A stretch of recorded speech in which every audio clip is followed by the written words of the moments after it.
Hey everyone, it's me, Arthur Kade, and tonight we're on the red carpet at the Friars Club for the premiere of Sundance hit Call Me Lucky. We'll be bringing you interviews with the director, Bobcat Goldthwait, as well as the subject, Barry Crimmins, so get ready for a great night behind the velvet rope.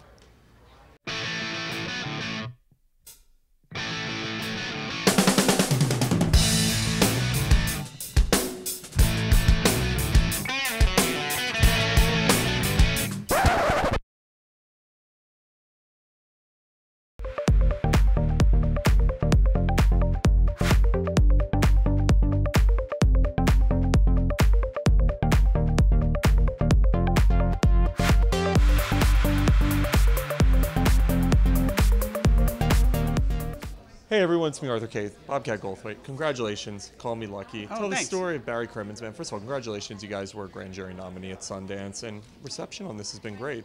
Tell me about Barry and his career. Well, Barry's a bigger-than-life character, and he's a hero of mine, and a friend, and a mentor. And he started a comedy club in Boston called the Ding Ho that launched a lot of people like Stephen Wright and Paula Poundstone and myself and a whole bunch of folks. And he later on went on and mentored and influenced a lot of different comics over the years. Folks like like Patton Oswalt and David Cross and him were friends and all this stuff. So it's partially about Barry's story as a comedian, but it's also he's a really courageous guy, and it's about him as an adult dealing with his child abuse as a kid. But it ended up becoming even a bigger story, and he ended up helping a whole bunch of other folks.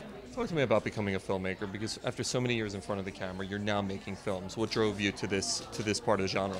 Well, I retired from acting the same time they stopped hiring me, so that was pretty easy. I joke because this isn't Plan B. This is something I'm really passionate about. This is actually the seventh movie I've made. I love directing. I love telling stories. So it's actually an extension of being a stand-up comedian. It's just longer and there's no hecklers. Talk to me about when you look at comedy today. What are your thoughts?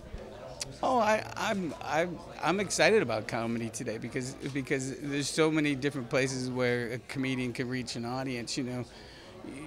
Years ago, it would just be there was a few gatekeepers. You could get on a couple television shows and then you'd be known nationally. But now with a podcast or you can stream. You can find your own audience without having tastemakers make it okay. So I think it's pretty exciting. I laugh at a lot of different comedians. I get to work with a lot of them. I work with Mark Maron a lot. I work with Eugene Merman. I direct a lot of these guys' projects. Bobcat made an unbelievable documentary about your life. Tell me about having your life put to film. Well, it was something I wasn't ever expecting to happen, but it has, and I put my life in Bob's hands and sat back, and it turns out I made a very good investment. You've been the founding ground for so many incredible comics, from him to Patton Oswalt. I mean, you're part of that beginning foundation.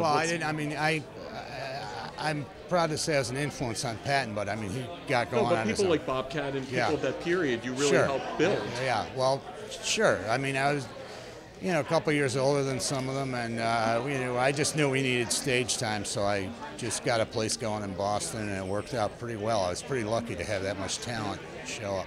What's it like seeing your life on film? It's got to be insane just seeing the good, the bad, the ugly. Well, it's fine, and I think the film's doing a lot of good for people. In fact, I know it is because I'm hearing from people. So I'm very pleased. The reaction's been terrific. Obviously, Sundance, you got a phenomenal reaction. You're a grand jury nominee, right. And you get that type of critical reception. Talk to me about that. Well, I'm 1 for 1. You're batting 1,000. Yeah, this is my debut and swan song. You walk on this way, and then you walk out. But it's great. It's really great, and it's great to have. Bob's such a talented filmmaker. I met him when he was so young. I just keep saying, thank God I was nice to that kid that night. You've had such a fascinating career, going from stand-up and comedy club owner to political activism. Talk to me about looking back on your career reflections. Well, I feel very fortunate that I've pretty much been able to wake up every morning and decide what needed to be done and do it. And I got away with it.